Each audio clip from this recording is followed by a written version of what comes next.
Está no ar, Teologicamente, o seu podcast de teologia.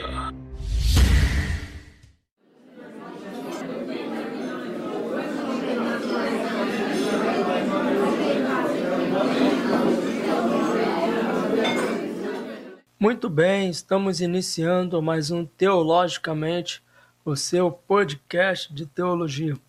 Eu sou o John e no podcast de hoje vamos estar falando sobre a inclusão social na igreja. Sabemos que o corpo da igreja também é formado por pessoas que têm algum tipo de deficiência física. Mas e aí, será que a igreja está preparada para acolher estas pessoas? E para falar sobre isso, eu convidei a Dayana. Tudo bem, Dayana? Tudo bem, graças a Deus, João. E com vocês? Tudo bem, sim, por aqui tudo bem. Muito trabalho, graças a Deus. Muito projeto aí para a gente fazer e tudo certo. Bom. E quem vai estar participando também é o Clinton. Tudo bem, Clinton? Tudo tranquilo também, graças a Deus. Um prazer aí participar, estar junto e refletir um pouco em algo importante, um assunto importante, relevante demais hoje em dia, e principalmente com alguém que pode falar muito melhor ainda sobre o tema que vai ser falado hoje. Muito bem, muito bem. Bem, mas antes de a gente iniciar o podcast de hoje, vamos para os recados.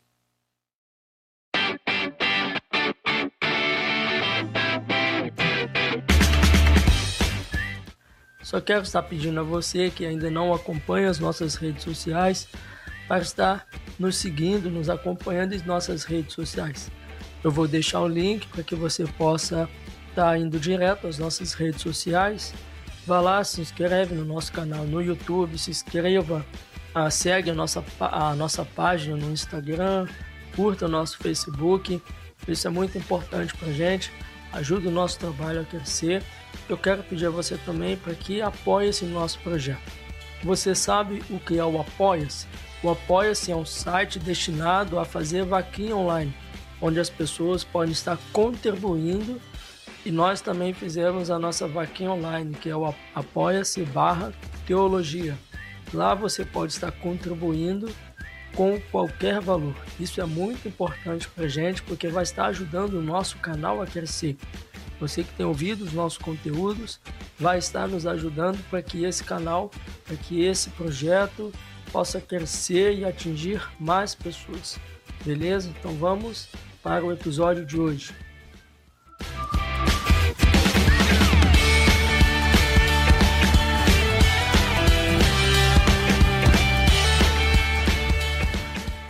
Gostaria, de modo muito especial, de dirigir-me à comunidade surda, às pessoas com deficiência e a todos aqueles que se sentem esquecidos.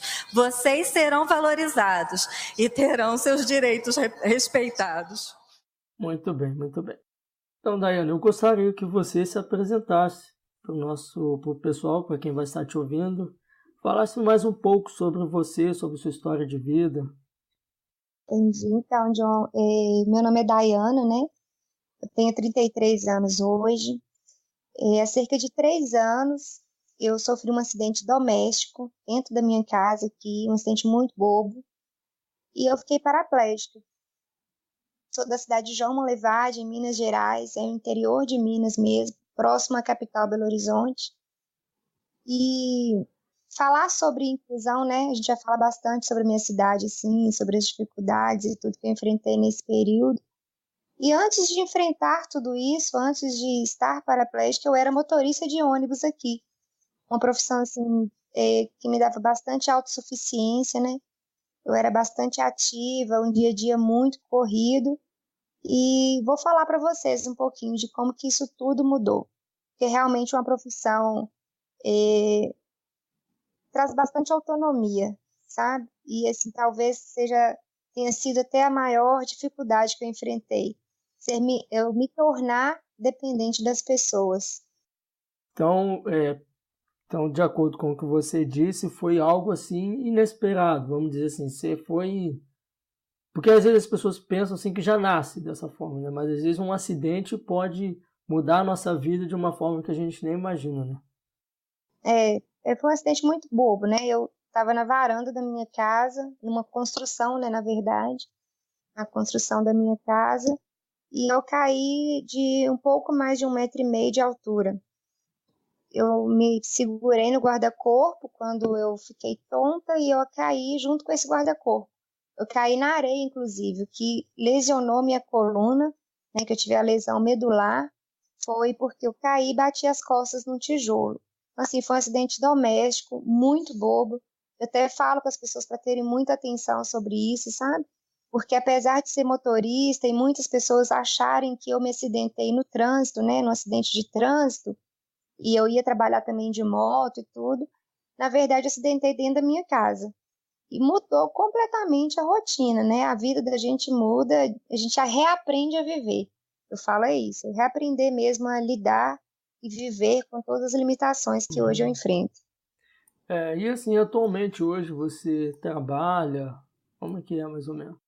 Então, hoje eu sou voluntária na igreja que eu sirvo, sou vice-presidente de uma ONG aqui, a gente recupera moradores em situação de rua, chama Help Movement, e lá hoje eu sou supervisora de GC, na Lagoinha Monlevade, sou gestora de voluntários lá, e minha vida é bem ativa, assim, hoje em dia, né? Faço unha também, então é um dia a dia bem corrido, muito mais corrido e muito mais ativo que antes.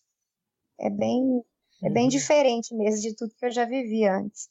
Eu acredito que após esse acidente, teve algumas mudanças na sua vida. Qual foram essas mudanças que teve na sua vida? Então, no dia a dia muda tudo, né? Eu demorei cerca de 1 ano para voltar a dirigir. No primeiro ano eu não dirigi. O primeiro ano ele foi dedicado à reabilitação, tanto física quanto psicológica.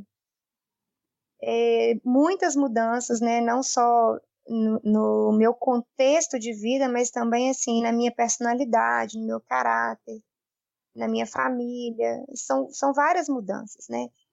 Fisicamente, é lógico que o deslocamento, né, numa cadeira de rodas não é igual para todo mundo. A gente esbarra em muitas dificuldades de acesso, de respeito mesmo com vagas de deficiente, né? A gente tem uma cultura que precisa ser mudada e que, infelizmente, assim, as pessoas, aqueles 5 minutos que a pessoa para na vaga, aí a gente precisa chegar e usar, e a vaga está ocupada, são o degrau, né, o degrau que pode ser por 5 centímetros que seja, às vezes limita a gente a ter acesso a algum lugar.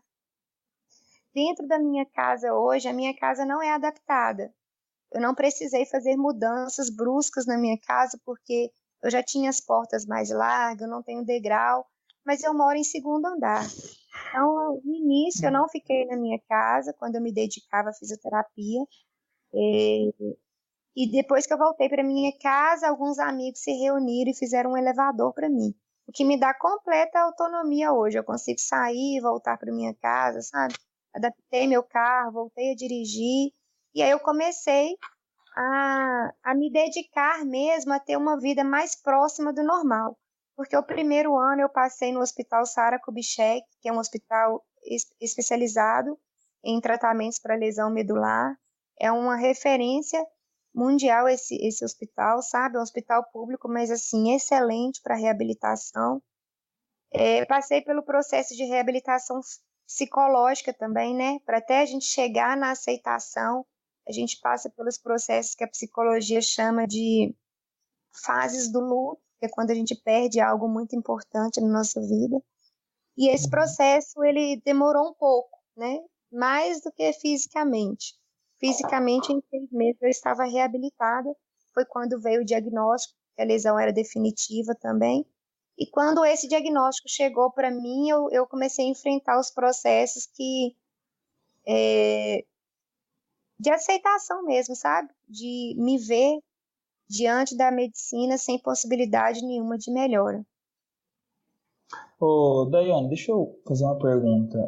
Como que você lidava com pessoas paraplégicas antes de sofrer esse acidente? Mais ou menos assim, o que você já chegou a parar para pensar, de alguma maneira, imaginar que um dia isso ia acontecer com você, ou já parou para pensar o quão difícil é a vida dessas pessoas, né, no caso, antes de acontecer com você? Como que você via isso antes de acontecer com você, o acidente?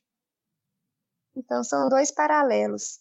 Como motorista de ônibus, acaba que a gente auxilia algumas pessoas com deficiência, seja paraplegia ou mobilidade reduzida, porque aqui na minha cidade, né, os ônibus têm elevador e tudo, então a gente acaba auxiliando o dia a dia. Eu conhecia um pouquinho desse dia a dia através do meu trabalho.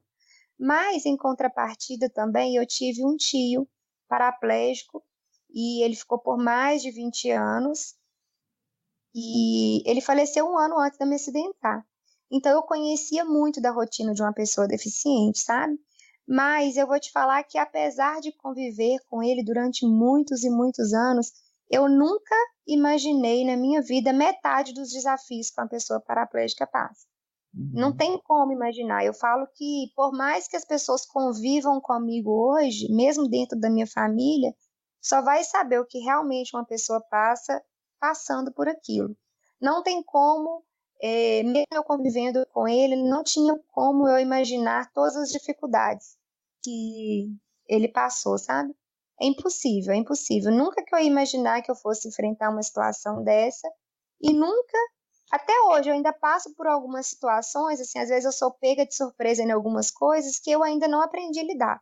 Então eu vou aprender ali naquele momento que aconteceu, sabe? Não tem como esse contexto vir na nossa mente, assim, a gente imaginar que tivesse algo que a gente pudesse fazer para diminuir as dificuldades da pessoa, não. Eu perguntei porque existem casos, né, na nossa vida que a gente só vai realmente entender o que está acontecendo se a gente passar por isso, porque hoje a gente vive uma época em que as pessoas realmente são insensíveis quanto a algumas coisas, não tem nenhuma empatia com alguns casos, com algumas pessoas, e a gente se vê, né, uma hora ou outra convivendo com isso, ou até mesmo passando por isso. Então eu acredito que a mente muda completamente, né? A nossa cabeça passa a ser outra, a gente passa a enxergar isso de uma maneira diferente, uma maneira que a gente não via antes, a gente passa a ver, né? Por isso que eu perguntei isso. Então, realmente, eu até falo assim, que hoje, estando nessa situação, eu via o quanto que às vezes eu era insensível, talvez num comentário, porque hoje eu entendo que não há recurso na medicina que possa melhorar a minha lesão, sabe? Que eu possa melhorar o meu quadro, posso melhorar a minha qualidade de vida, não tem nada a ver com a lesão que eu tenho na coluna. E às vezes era uma sobrecarga sobre o meu tio, porque nossa família sempre cobrou muito ele, a gente achava que ele não fazia fisioterapia mais, que ele tinha desistido de voltar a andar. Hoje eu entendo que não tem fisioterapia que faça isso acontecer, né? Senão não tinha paraplégico no mundo, porque hoje eu entendo que ninguém existe de querer voltar a andar. Nunca isso passou pela cabeça de nenhum paraplégico. Então, assim, muitas vezes eu falo isso hoje, a gente tem que medir muito o comentário que a gente faz com a pessoa, porque eu sou muito cobrada a respeito da fisioterapia, porque eu não faço mais. Hoje eu faço atividade física comum, eu faço natação, eu fazia academia. Então, assim, hoje eu faço isso e tento levar a minha vida mais normal possível. Mas eu sou muito cobrada porque me cerca pelo fato de eu não fazer fisioterapia. Eles acreditam que se eu fizer fisioterapia eu vou voltar a andar. E não é assim, né? Não é assim que funciona. Mas eu percebi que era uma falha minha também. Porque quando eu andava, eu pensava que as pessoas tinham que fazer fisioterapia para voltar a andar. Gostaria, de modo muito especial, de dirigir-me à comunidade surda, às pessoas com deficiência e a todos aqueles que se sentem esquecidos. Vocês serão valorizados e terão seus direitos respeitados. Eu li um livro do professor Emílio Figueira. Professor Emílio Figueira, ele fala sobre a teologia da inclusão. E nesse livro ele fala sobre a trajetória das pessoas com deficiência na história do cristianismo. Aí ele cita alguns personagens do Antigo Testamento E uma dessas citações que eu achei muito interessante, ele fala sobre Isaac, que ele viveu cerca de 180 anos e 80 anos da vida dele foi de cegueira. Ou seja, em outras palavras, ele teve uma deficiência visual. E às vezes isso passa despercebido. Ele fala também até a respeito de Jacó, que ficou coxo, né? Ele ficou manco, né? Então, mas a respeito disso, existe dificuldade para se atuar na igreja para quem tem algum tipo de deficiência? Como é que você vê isso? Então, a minha deficiência é física, mas não dentro da igreja, assim, num contexto geral, eu percebo que algumas pessoas entendem que a deficiência ela é intelectual. Eu já passei por situações de estar em algum determinado lugar com a minha irmã e ao invés da pessoa perguntar para mim o que aconteceu comigo, perguntar para ela, sendo que eu poderia responder. Então, assim, existe um preconceito, uma cultura pré-estabelecida de que o deficiente ele é incapaz, ele é inútil. Mas graças a Deus eu falo que assim, hoje onde eu estou servindo, eu fui muito... As responsabilidades foram jogadas em cima de mim assim, de uma forma de que ninguém preocupou que eu era deficiente, ninguém me tratou como diferente naquele lugar, sabe?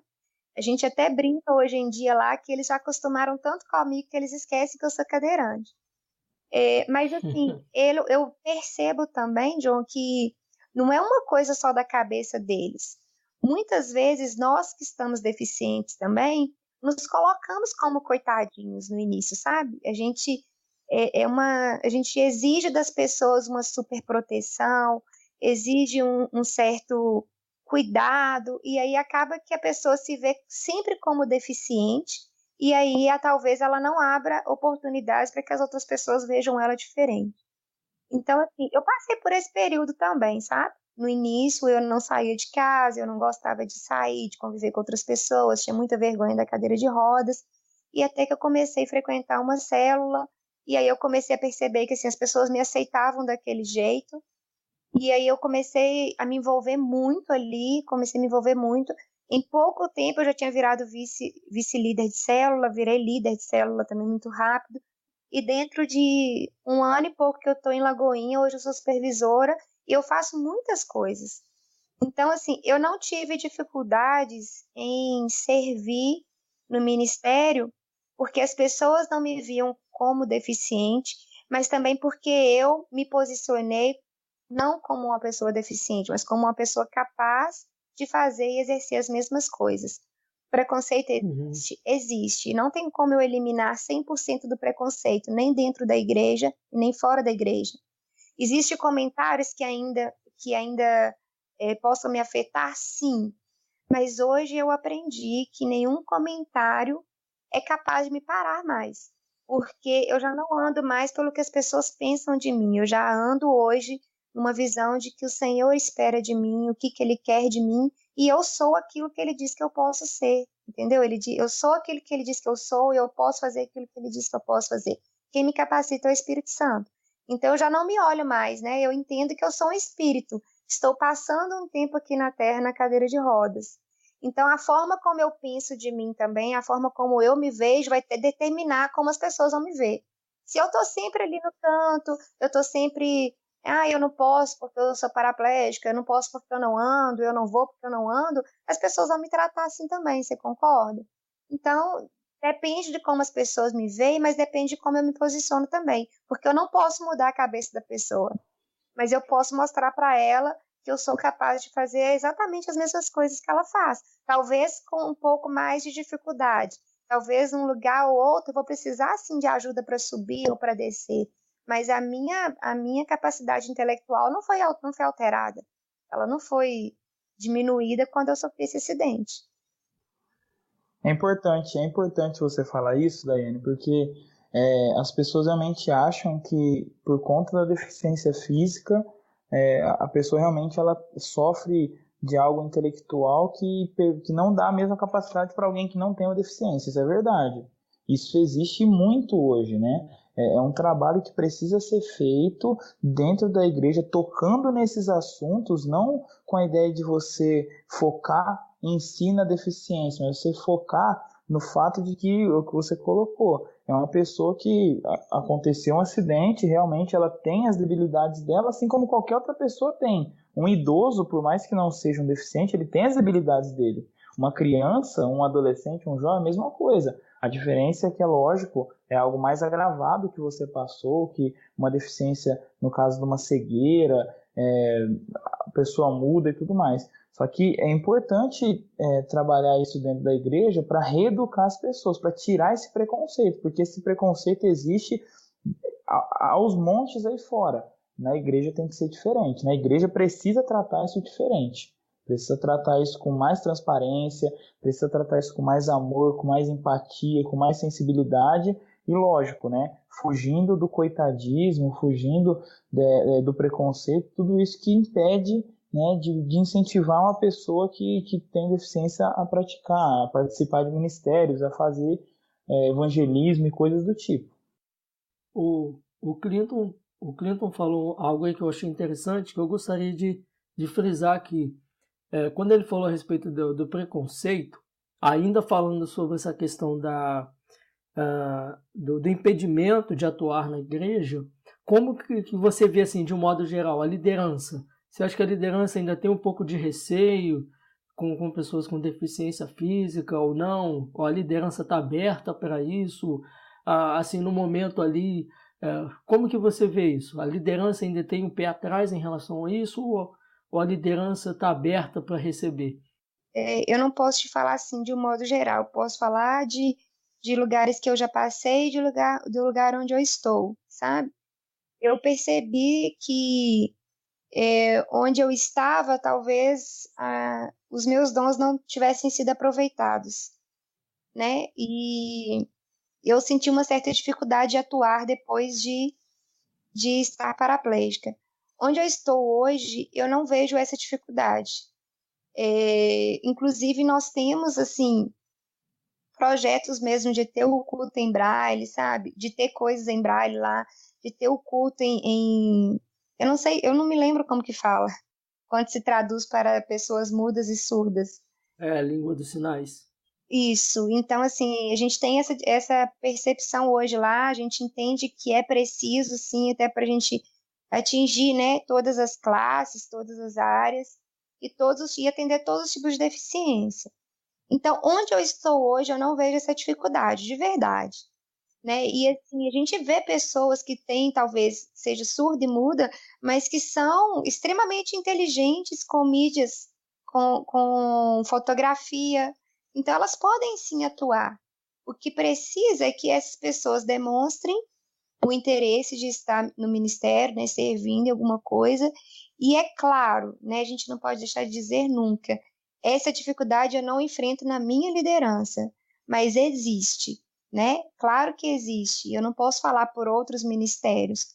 Onde eu estou, como eu te disse, as pessoas até brincam que elas se esquecem que eu sou deficiente, mas é porque eu trato isso também de uma forma muito natural hoje. E eu costumo dizer que eu sou muito cara de pau. Se eu não consigo ir em algum lugar, eu falo, ó, deficiente aqui não sou eu, deficiente é o lugar. Então vocês me carregam e me põem lá em cima. E não ligo também disso acontecer, sabe? Se eu tenho que pregar, se eu estou ali para orar naquele momento, junta 2, 3, pega minha cadeira, põe em cima do altar. Então, assim, se eu ficasse constrangida com essa ajuda também, eu ia fechar as próprias portas que foram abertas. Eles não iam ter liberdade de lidar com as minhas limitações. Então, te respondendo assim, de um modo geral, onde eu estou hoje, em Lagoinha Molevade, eu não vejo essa dificuldade com a minha liderança. Mas é possível que exista sim, porque a gente enfrenta isso, inclusive, fora da igreja. E como você disse, dentro da igreja é muito importante que seja de uma forma diferente, né? Que a gente abrace todos.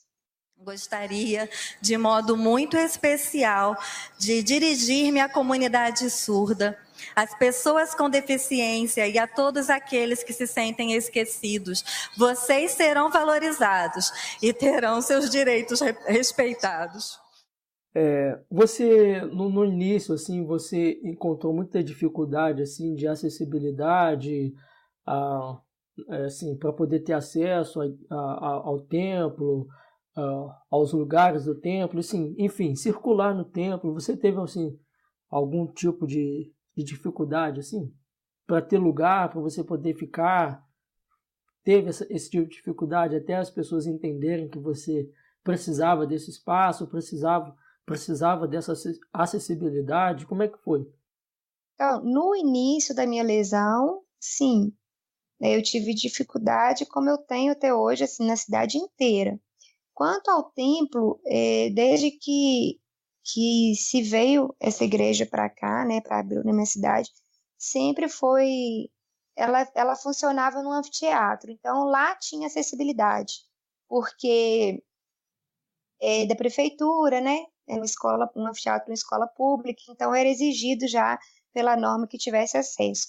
Então, quando nós mudamos de lá para um outro local que tinha escada, eles abriram mão do acesso lateral para mim, eu tive suporte, mas eu já fui em outras igrejas que eu chegava no lugar e era escadaria, ou então a rampa chegava no final, a porta era estreita. Eu já tive muita dificuldade com banheiro, porque às vezes a porta é estreita, e não são todos os lugares, né, que ainda tem a barra para ajudar ali na transferência e tudo. A dificuldade de acessibilidade ela é geral, e ela existe sim. Hoje, onde nós estamos instalados, já é completamente acessível para mim. Mas quando a gente mudou para lá, eu já fazia parte dessa comunidade. Então, assim, houve toda uma preocupação, certo? Mas quando você não convive com a pessoa com deficiência ou com mobilidade reduzida, talvez os olhos das pessoas, né, da liderança, não estejam abertos para isso, porque elas não vivem nesse meio e elas não conhecem a dificuldade diária, né, de uma pessoa com deficiência. Então, talvez ela não saiba do que aquela pessoa precisa.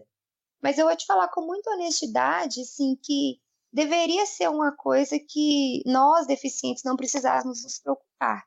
Porque se um estabelecimento público ele tem que me dar acessibilidade total para eu entrar e sair, né, com segurança e também sozinha, com completa autonomia, dentro das igrejas, essa preocupação deveria ser maior, não é mesmo? Eu exijo isso da prefeitura, de uma loja, de um hotel, por que não isso dentro da igreja? Essa reflexão de ser bem tratada fora, na igreja isso tem que ser muito, mas muito melhor, muito melhor. Não pelo fato de chamar a atenção das pessoas, mas pelo fato da igreja, né, vou dizer assim, o ideal, deveria entender que cuidar de pessoas é importante, né? Cuidar de pessoas, independente de quem sejam, é importante investir nisso e dar oportunidade para as pessoas crescerem, tanto espiritualmente quanto pessoalmente.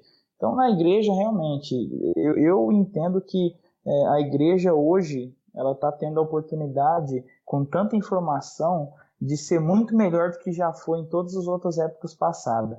Porque hoje nós temos acesso a quadros médicos claros, hoje nós temos acesso a informações sobre doenças que antes a gente não tinha, hoje nós temos acesso a informações sobre como tratar um monte de casos. Então, o que a gente tem que fazer? A gente tem que olhar para a Bíblia, ver o que a Bíblia diz para a gente em relação a isso e fazer. E arregaçar a manga e fazer. É um trabalho muito importante, é um trabalho muito árduo, mas que eu concordo com ela. A igreja precisa tratar, precisa fazer algo muito bom também, né? Amar essas pessoas que têm uma dificuldade e incentivar essas pessoas e mostrar para essas pessoas que a dificuldade não é o momento em que elas vão retroceder, pelo contrário, vão avançar, vão crescer. Então é muito importante. Esse comentário foi muito pertinente. A respeito do que você falou, da dificuldade enfrentada, e até por tudo que você já passou, por tudo que você já viu, Dayana, você acha assim que as igrejas, não vou falar do modo geral, ok? Mas você acha que, assim, que as igrejas, as denominações, elas estão preparadas para a inclusão? Ou seja, independente de ser da pessoa deficiente física, da comunidade surda e muda, você acha que a igreja está preparada para receber esse tipo de público? Então, eu falo que assim, honestamente, eu creio que a realidade já mudou muito. Eu vejo pelo que meu tio passou e pelo que eu passo, as dificuldades que ele enfrentou, com certeza foram 1000 vezes mais complexas do que as que eu passo hoje. Mas sem hipocrisia, eu acredito que ainda tem um caminho muito longo para se chegar assim ao modelo de inclusão, sabe? Mudou muita coisa, mas ainda precisa mudar muito. Hoje, falando de um modo geral, não falando em placa nenhuma, né, não generalizando uma igreja específica, mas infelizmente não está muito diferente do que a gente vê lá fora, não. Né? A questão da inclusão, não somente questão ministerial, mas também a questão de acesso mesmo, que é a mais importante, né? Porque a pessoa ela tem que chegar na igreja para depois ela crescer. Então, essa questão de acessibilidade, e eu falo isso incluindo todos os tipos de deficiência, né? A visual, tudo. Então, eu não vejo uma preocupação tão grande das igrejas ainda não. É o inconformismo, inclusive, sabe? A gente até fala que o nosso chamado está muito ligado ao inconformismo, né? Então, para mim é um inconformismo mesmo, e aonde eu vou eu falo mesmo sobre isso, sabe? A questão de ter uma vaga, né? Não só para deficiente, mas também para o idoso, para a pessoa que tem mobilidade reduzida, para o cego, né? Tem que ter, assim, os sinaleiros e tal, assim, em tudo, né? Um culto ser traduzido para a pessoa que é surda e muda. Então, eu falo no modo geral, tem muita coisa para mudar ainda. Eu realmente não vejo essa preocupação na maioria dos lugares que eu vou, não. É porque a gente vê muitas vezes assim, às vezes no ministério, prepara-se muito assim, a equipe de louvor, né, para melhorar, faz aula de canto, trabalhos missionários, mas às vezes essa parte fundamental que às vezes recebe esse público não está preparado e às vezes pode acabar perdendo ali pode perder a oportunidade de ter ali fazer a inclusão ali na igreja. E eu já vi casos assim de pessoas que eram surdas não mais ir porque ela entrava, não tinha quem se comunicasse com ela, não tinha quem eu pudesse traduzir para ela em sinais, e sim, enfim, ela acabou indo embora. Então, às vezes, eu acho que isso é importante a gente parar para pensar, porque às vezes a gente deixa isso de lado, né? A gente não dá muita importância para isso, como você falou, né? Eu conheço pessoas que já chegaram, talvez na porta da igreja, e chegou lá, viu que não tinha acesso, o acesso não era compatível para ela ir sozinha, a pessoa não gosta de ser ajudada, e aí a pessoa vai embora. E não é questão de orgulho da pessoa, falar, é deficiente e é orgulhoso, não gosta de aceitar ajuda.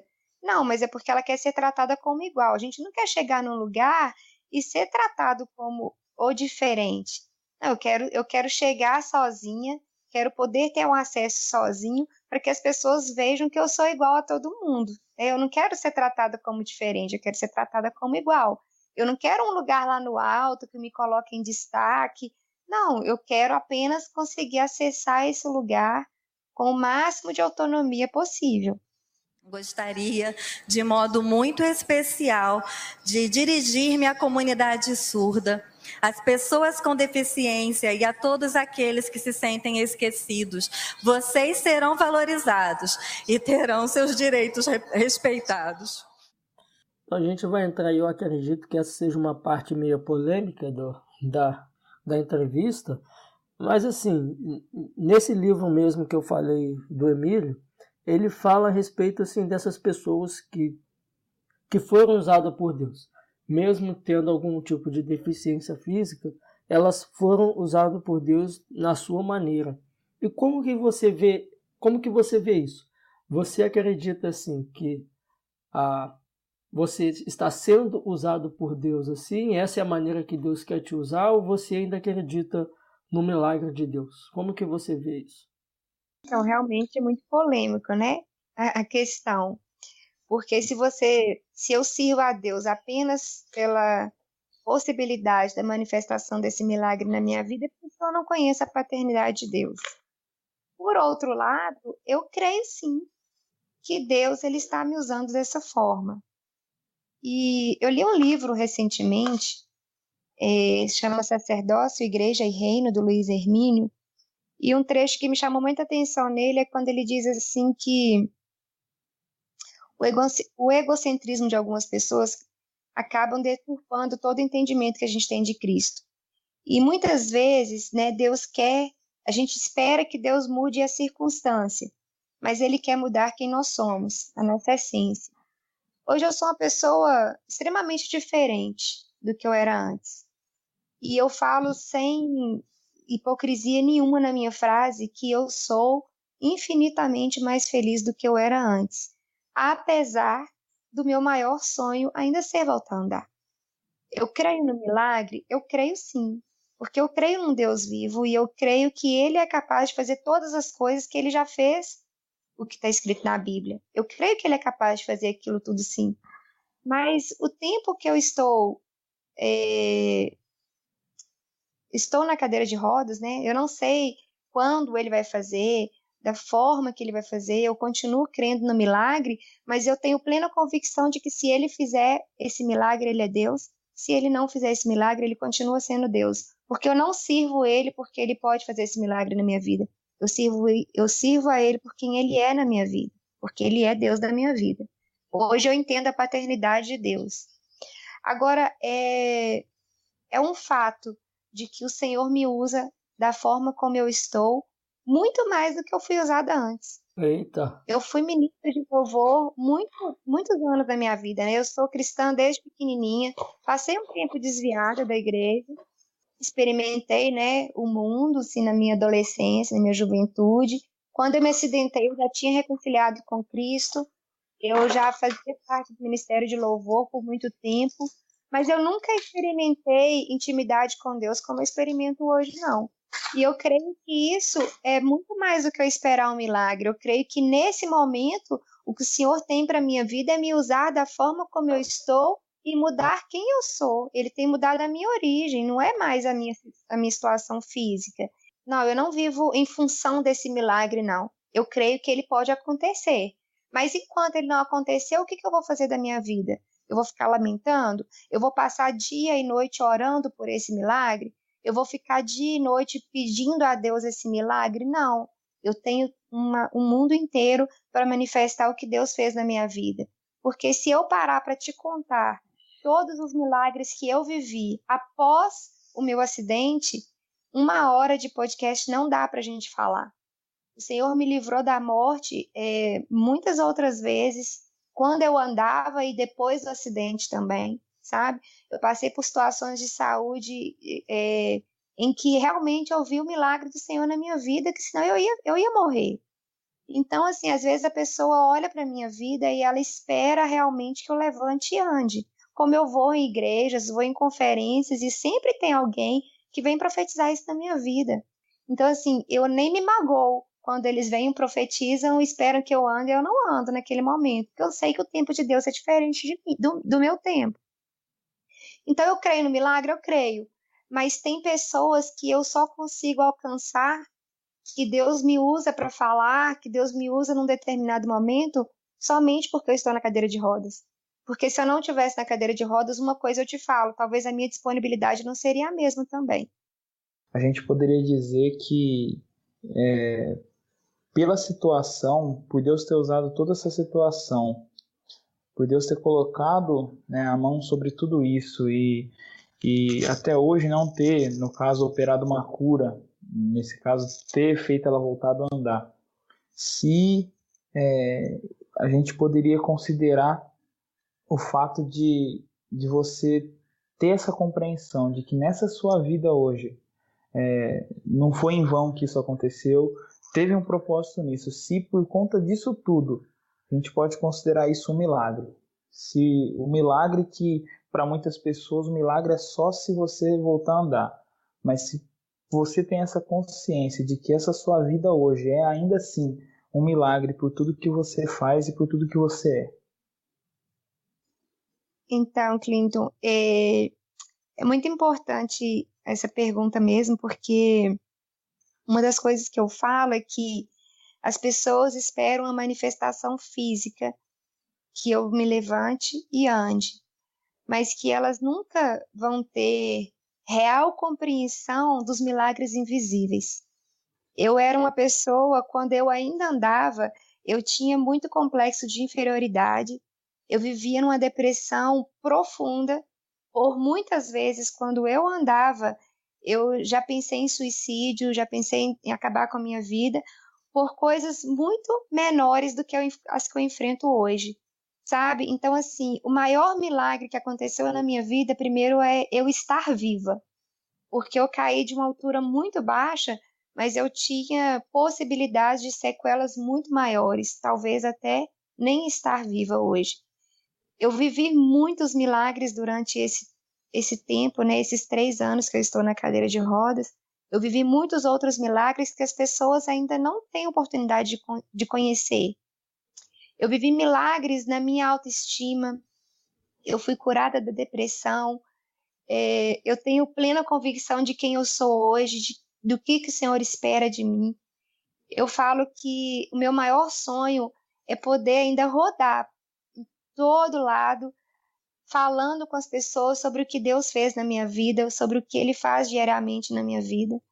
Então, assim, eu me considero um milagre sim, sabe? Apesar de ainda não voltar a andar, apesar de crer nesse milagre e apesar de saber que o Senhor pode continuar me usando até a volta dele na cadeira de rodas, né? De que pode chegar o tempo de que o Senhor queira continuar me usando assim, com deficiência.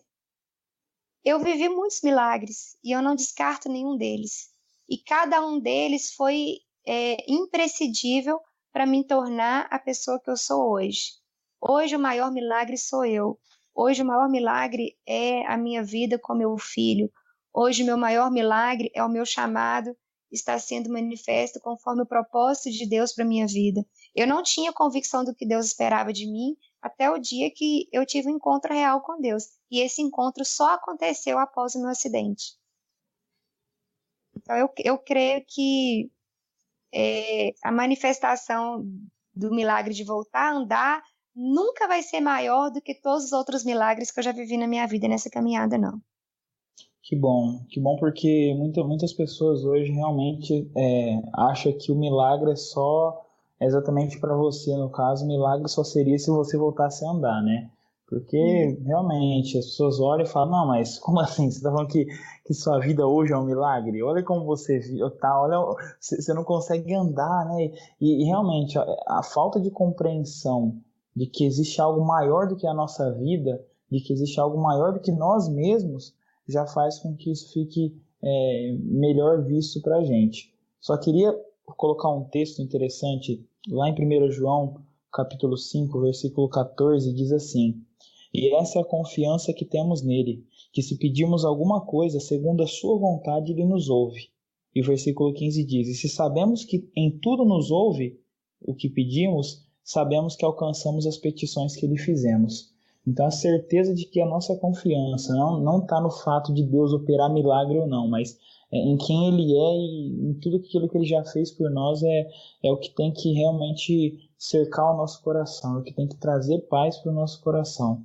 Não o fato da gente enxergar algo acontecendo, mas pela fé acreditar, né? Crer que isso tudo tá fazendo parte de um propósito maior, está fazendo parte de algo além. Então, assim como a sua vida, né, e a vida de tantos outros irmãos em Cristo espalhados aí pelo mundo que passam por situações semelhantes, parecidas, enfim, coisas do tipo, eu queria só pegar a carona com o que você disse e incentivar essas pessoas, mostrando que milagre não é a cura simplesmente da deficiência. O milagre ele reside além disso. O milagre ele transcende todo esse contexto de vida das pessoas que lutam por isso. Eu não posso dizer, por exemplo, que eu entendo, né, como é ser um deficiente físico. Eu não consigo entender isso porque eu não presenciei. O que eu sei é que realmente não é fácil. Talvez eu não saiba quão difícil seja, mas a palavra de Deus ela deixa clara que, segundo a vontade dele, ele nos ouve, né? E o mais importante disso tudo é saber que ele está atento a tudo isso. E não só, mas ele está agindo, ele está transformando dia após dia o nosso caráter. havendo problemas ou não, havendo deficiência ou não. É assim que Deus age. É verdade. Os nossos olhos, ele tem que estar na eternidade também, né? Eu não posso mais, conhecendo Cristo, eu não posso mais viver somente na expectativa das coisas que acontecem aqui no mundo natural, né? A minha fé está baseada não naquilo que eu vejo ou naquilo que eu sinto, né? A minha fé está baseada em quem Deus é, né? Eu até costumo dizer agora que o Senhor me tratou muito a respeito dessas exposições nas igrejas sobre as pessoas impor mãos e falar que você vai levantar e orar e andar. E assim, para eu não me frustrar, o Senhor teve que me curar nessa área também. E aí eu entendi que o poder não estava em quem estava orando, o poder não estava em mim, na minha frustração com aquela situação, né, ou na minha aceitação também. O poder está em quem ouve a oração e quem ouve é Deus. Então, no tempo dele, as coisas podem acontecer ou não, mas eu já não vivo mais em função disso. Hoje eu vivo e falo, Deus, o meu maior desejo está no centro da sua vontade. Hoje eu conheço a Deus, talvez eu não conhecia antes, mas hoje eu conheço Deus. E o meu amor para Ele é incondicional do que Ele pode fazer ou não pela minha vida. Eu amo a Ele simplesmente pelo que Ele é, entendeu? E pelas manifestações íntimas que Ele tem comigo, que eu não tenho como explicar, eu não tenho como colocar no coração das pessoas. Mas uma coisa eu posso fazer pelo outro, é falar com Ele sobre tudo que Deus faz na minha vida e que Ele pode também fazer na sua vida e através da sua vida. Deixe ser curado, sabe? Mais do que uma cura física, mas uma cura interior. O que Ele precisa é do seu coração disponível. Ele não precisa das suas pernas, Ele não precisa da sua voz, Ele não precisa do seu ouvido ou dos seus olhos. O que Ele precisa é do coração disponível para que Ele possa, né, ali o Espírito Santo é como uma luva, Ele encaixa dentro da gente e aí Ele pode fazer tudo o que Ele quer fazer, porque aí Ele tem um coração disponível para poder agir através da minha vida. Nem as minhas palavras têm poder, sabe, Clinton? Quem tem poder de convencer o outro é só o Espírito Santo. Mas eu tenho um dever. Eu tenho o dever de falar sobre Deus. Eu tenho o dever de falar o que Ele faz na minha vida, para que eu possa também ser testemunha na vida do outro. A própria Bíblia, ela nos encoraja a testemunhar sobre o que Deus faz. Não é mesmo? Eu tenho essa responsabilidade sobre a minha vida. Mas Deus, ele não tem dívida comigo. Ele não tem que me curar porque Ele é Deus. A dívida dele foi paga ali na cruz. Tudo que Ele podia oferecer, Ele ofereceu aquilo que eu nunca posso dar para Ele de volta. Eu nunca vou merecer o sacrifício dele na cruz. Eu nunca vou ser suficientemente boa para que Ele pudesse ter entregue seu filho em favor da minha vida e da sua vida, né? Então, Ele não tem uma dívida comigo de me curar porque eu sou filha dele. Pelo contrário, Ele pode fazer isso na minha vida porque a Bíblia diz que ainda que os pais se esqueçam de seu filho, Ele nunca se esquece da gente. Ainda que uma mãe, né, por mais que ela ame seu filho, ela não lhe dê coisas boas, Deus, Ele sempre nos dá o melhor. Talvez no momento eu não entenda, mas lá na frente eu sei que há um propósito em todas as dificuldades que eu passo. Gostaria, de modo muito especial, de dirigir-me à comunidade surda, às pessoas com deficiência e a todos aqueles que se sentem esquecidos. Vocês serão valorizados e terão seus direitos respeitados. Eu lembro que ontem você chegou a falar que levou muitas outras pessoas para a igreja. Sim, eu tenho amigos que já nem criam mais em Deus. Eles, né, eu não vou à igreja mais porque eu chego na igreja e tudo falar que com a mão na minha cabeça, falar que eu vou levantar e vou andar, e aí o milagre não acontece, eu fico frustrado. Só que quando eles veem a minha perseverança, veem que ali as pessoas me aceitam como eu sou, veem que ali não há dificuldades, e eu consigo manifestar o reino de Deus também aonde eu vou, né? Eu falo que aonde a gente está é o nosso campo missionário, acaba que eu consigo atrair essas pessoas que já não queriam mais estar ali. Existem aquelas pessoas que já não tinham perspectivas de vida. No último culto de mulheres que eu preguei, eu recebi vários testemunhos depois de pessoas que viviam uma depressão tão profunda e só pensavam em morte, e aí quando me olharam pregando, falaram, não, peraí, ela está na cadeira de rodas e está falando do amor de Deus, e eu estou aqui reclamando de alguma coisa que para mim, hoje eu entendo que é supérfluo na minha vida. Então, assim, talvez o meu testemunho de perseverança não fosse tão impactante se eu andasse, você me entende? Talvez uma restauração na vida sentimental, na vida financeira, na vida do meu filho, talvez não fosse tão impactante como uma perseverança diante de uma situação que eu não tenho controle nenhum. Eu não tenho certeza do que vai ser meu amanhã. Eu não tenho certeza que o meu milagre vai chegar amanhã. Mas, poxa, eu vou viver revoltada com isso? E eu não vou te falar que não houve esse tempo de revolta. Pelo contrário, eu passei por todos os estágios do luto, né? No início eu negava essa situação, então com o passar dos dias eu experimentei a raiva e eu brigava com Deus porque eu achava que era injustiça eu estar nessa situação. Houve momentos meus de pergunta, falar, Deus, por que eu estou passando por isso? Eu sou uma serva sua e eu estou experimentando esse vale, sabe? Mas depois eu entendi que todo deserto ele traz crescimento. Ele traz amadurecimento. A própria Bíblia fala que o herdeiro, quando ainda é criança, ele nada se difere de um escravo. Porque ainda que eu seja dono de tudo, eu não posso possuir uma herança. Então, o deserto, ele me leva ao amadurecimento também. Para que quando eu chegar lá na frente, eu possa experimentar a plenitude de Deus na minha vida em todas as áreas. Mas, enquanto isso, eu tenho que amadurecer também para experimentar certas coisas. E depois da raiva, veio a barganha. Eu tentei negociar com Deus o milagre. Né, Deus, se você, né, me fizer voltar a andar, eu nunca mais faço isso ou aquilo, e a gente começa a negociar com Deus o tempo todo. Depois eu passei pela depressão, fiquei extremamente triste, frustrada com a vida, eu não queria sair da minha casa, não queria sair do meu quarto, e eu comecei a culpar todos e tudo pelo que tinha acontecido, até que veio a aceitação, que foi quando eu entendi que o meu tempo é diferente do tempo de Deus e que Ele pode me usar independente das minhas limitações. Pelo contrário, é na minha fraqueza que Ele é forte na minha vida. E tem uma frase que eu uso muito, que é a seguinte, hoje o Senhor me leva a lugares que as minhas pernas jamais me levariam. Porque hoje eu experimento realmente o que é a alegria do Senhor, né? Aquela alegria que a gente não pode explicar, que eu não posso nem compreender, para te falar a verdade. É uma paz que excede todo entendimento. Não tem como eu te explicar como eu sinto essa paz. Não tem como eu te dizer que tem dias que eu não acordo frustrada. Claro que tem dia que eu acordo e eu tô triste, mas eu vou ter que escolher se eu vou continuar aquele dia triste ou se eu vou glorificar a Deus mais uma vez e vou seguir mais uma milha, entende? Isso é muito importante, a gente ter esse entendimento de que Deus está me usando, né? Eu acho que isso é muito importante a gente ter essa consciência, porque até como você falou, de algumas pessoas que chegam até você e querem que você se levante.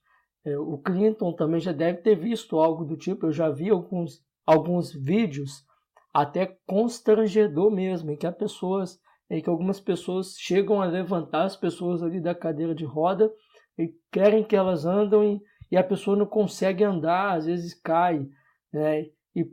E passa por um constrangimento muito grande. Eu acho isso assim, não sei se o Clinton já chegou a ver algo do tipo, mas eu acho isso, da minha parte, eu acho isso muita imaturidade de entender o propósito de Deus. A gente tem que entender o que Deus quer fazer. Deus, ele naquele momento, ele quer curar a pessoa, ou Deus naquele momento, ele só quer falar algo para a pessoa. Eu acho que falta um pouquinho dessa maturidade da nossa parte, de entender se naquele momento é para Deus fazer um milagre, porque eu creio que Deus pode sim fazer um milagre, eu creio que Deus, ele pode, né?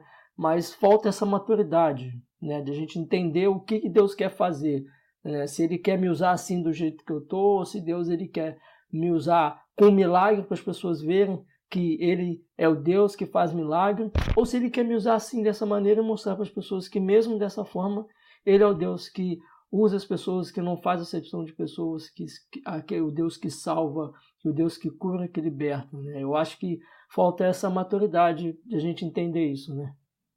Hoje eu tenho plena convicção de que maior do que o meu milagre é a minha salvação em Cristo, né? Então, sim. Só que infelizmente, sim, essa questão da maturidade, ela tem até que ser bastante pensada mesmo, porque talvez aquele deficiente que está chegando, ele nem conheça Jesus. E aí ele foi porque ele ouviu falar de que ele é um Cristo que cura. Mas eu não estou falando isso querendo desmerecer nenhuma profecia que talvez, né, alguém já tenha recebido, ou que eu também tenha recebido, porque eu passei por esses momentos aonde eu vou, a gente até brinca, onde eu for tem um profeta querendo me fazer levantar, né, levantar e andar. E eu não desprezo a profecia, né? A Bíblia nos ensina que eu não devo julgar o profeta, eu devo julgar a profecia, né?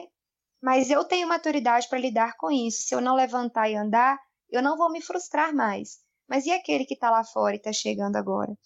Né? Eu não sei te falar qual é a forma correta de lidar com essas pessoas, mas eu creio, eu convivo com outros deficientes que não vão na igreja porque se sentem constrangidos. E eu não posso julgar ele, porque eu não sei o quanto ele conhece de Deus. Eu não sei se ele tem maturidade suficiente espiritual para entender que o tempo de Deus é diferente do nosso e o agir de Deus também é diferente do nosso. Talvez nem Deus quer usar ele da forma que ele está. Talvez Deus quer curar ele. Talvez Deus quer salvar. Eu me questionava muito a respeito de milagres dessa forma quando eu passei pelo período da depressão, porque eu comecei a pesquisar na internet. E eu falei um dia, Deus, eu não conheço ninguém que tenha uma lesão tão séria como a minha e que tenha voltado a andar.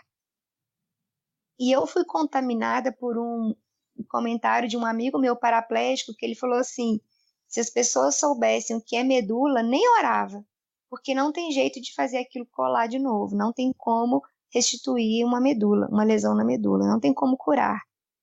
E eu vim com aquilo para casa, sabe, porque foi uma época que eu estava muito fragilizada, e juntou com o diagnóstico médico, e também lá no Hospital Sara a gente aprende tudo sobre medula, e a gente vê que realmente não há recurso na medicina, não tem nada que chegou nem próximo disso. Então, naquele momento, quando eu estava fragilizada, esse comentário, ele me pegou por dentro. E eu comecei a questionar a Deus. Falei, Deus, eu já procurei na internet de baixo a cima e eu não achei ninguém que tenha uma lesão como a minha e que foi curado. Então, eu não creio no milagre. Naquele momento, eu falei isso. E o Senhor, ele usou de uma forma, assim, muito singular para me curar desse sentimento, porque eu recebi uma mensagem de texto, e numa era de WhatsApp, ninguém recebe nem ligação mais, né, quanto mais mensagem de texto. E nessa mensagem de texto tinha um link do testemunho do pastor Chico Malaquias, e hoje eu conheço ele, né, a gente conversa, e ele tem uma lesão exatamente como a minha, sabe? A lesão dele foi uma lesão completa nas vértebras T11 e T12. E ele passou por muitos anos na cadeira de rodas, e até que um dia, assim, numa oração muito simples, ele foi curado, sabe? Dentro da casa dele. E hoje, conversa com ele, a gente entende que o mesmo Deus que curou paralíticos na Bíblia, ele pode fazer hoje de novo.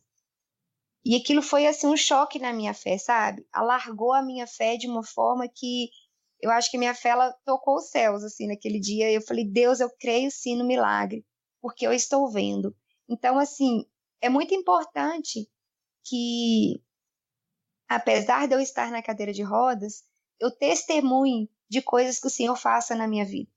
Porque quando o Senhor faz na minha vida, eu testemunho a favor disso, eu falo com as pessoas sobre o que aconteceu, eu estou dando a oportunidade da outra pessoa conhecer o mesmo Cristo que eu conheço.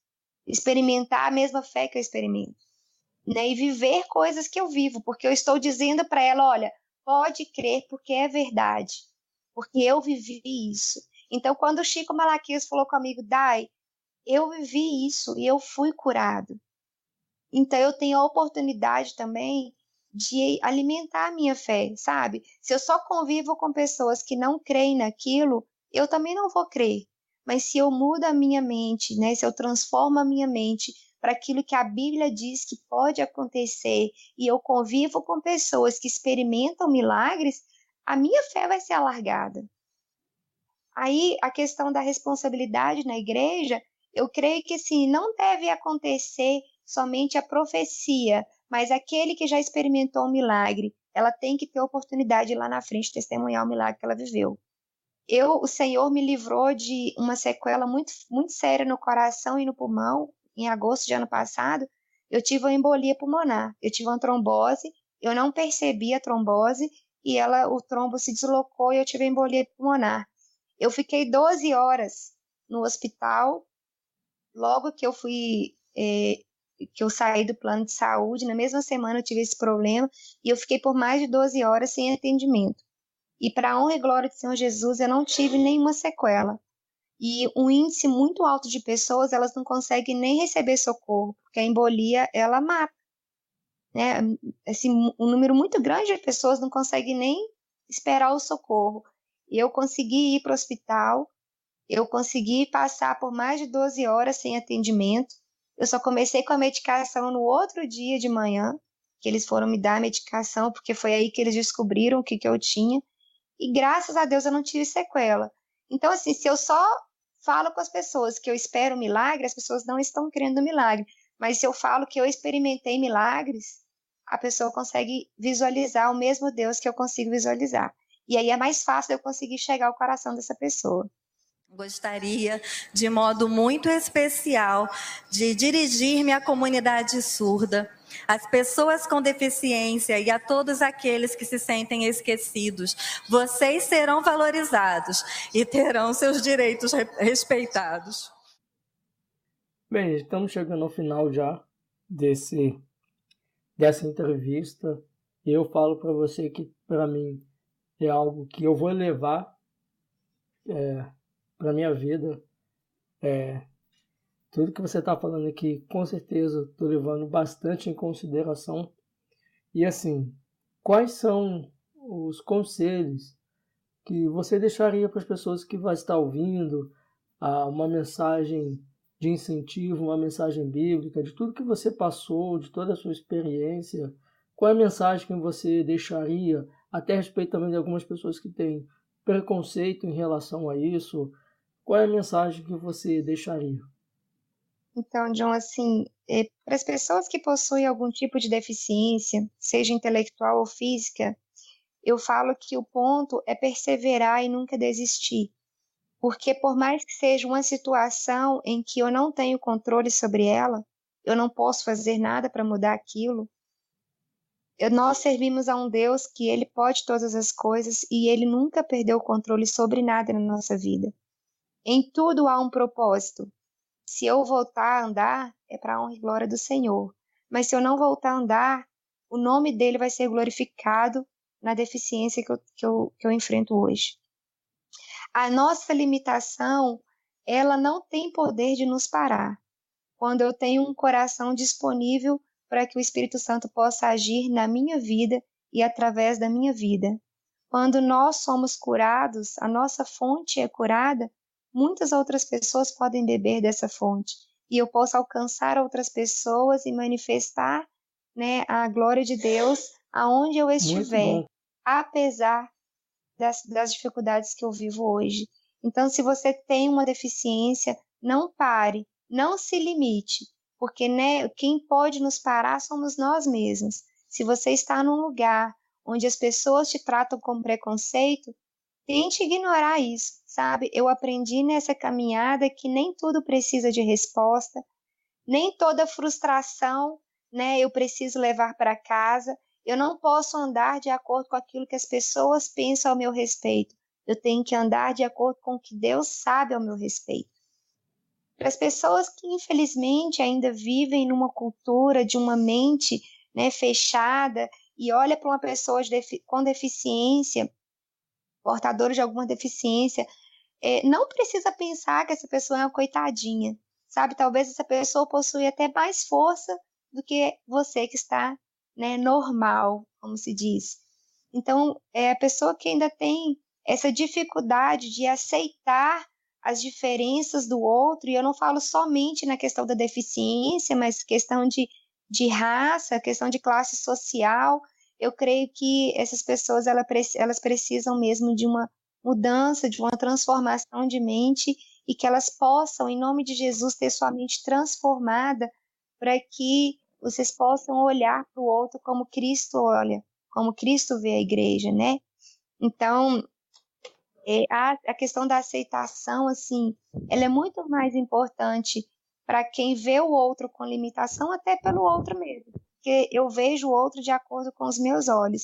Se eu vejo o outro incapaz, talvez eu seja a pessoa incapaz. E no mais a questão assim ministerial, na questão das igrejas, eu falo que eu fui muito bem recebida onde eu estou. Eu louvo e agradeço a Deus pelas pessoas que me cercam hoje, pela família que Ele me deu ali em Cristo. E se você tem alguém na sua igreja com deficiência, abrace essa pessoa. Ela não precisa de evidências, mas ela precisa que você entenda que ela é uma pessoa normal, que ela tem capacidade de fazer tudo que você faz, talvez com um pouquinho mais de dificuldade, mas ela pode exercer coisas incríveis. O que eu já vi de pessoas portadoras de deficiência, né, fazendo coisas que nenhuma outra pessoa faz, é indescritível. Há pouco tempo eu gravei um vídeo operando uma máquina, uma retroescavadeira. E quem diria que eu estaria operando uma máquina dessas de novo? Então, assim, nós podemos fazer tudo, desde que eu não me veja como uma pessoa limitada. A minha aceitação na sociedade, ela começa com a forma como eu me posiciono, muito mais do que com a forma que os outros me veem.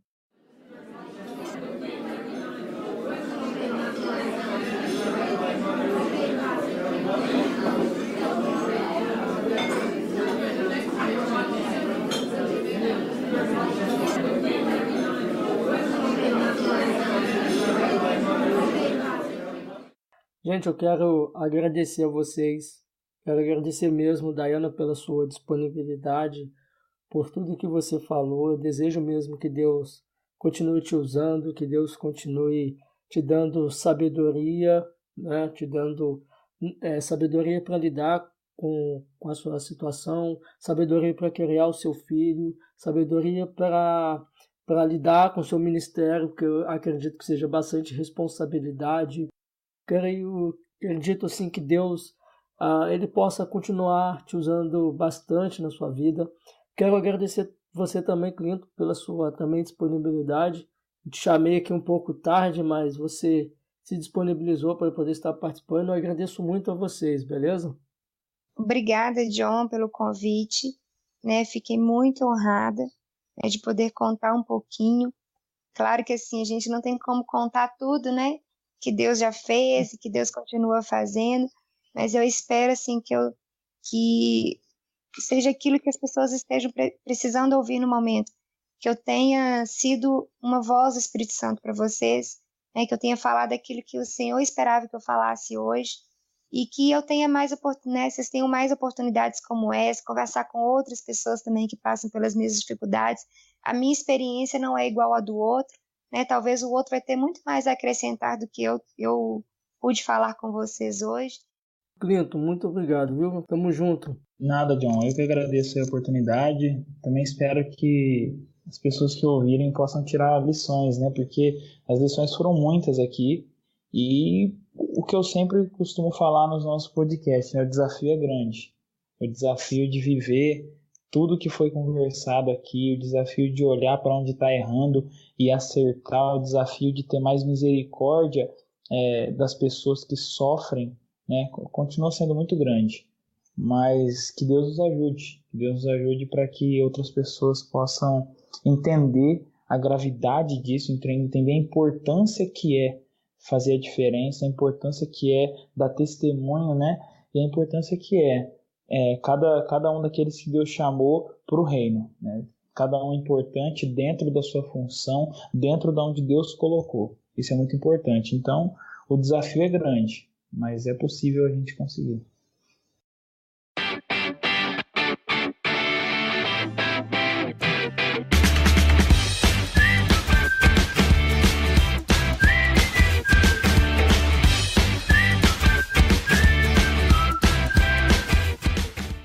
Muito bem, chegamos ao final de mais um episódio.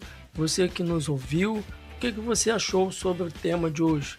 É um desafio? É um tema desafiador? E aí, como é que está na sua igreja? Qual era a sua visão a respeito disso?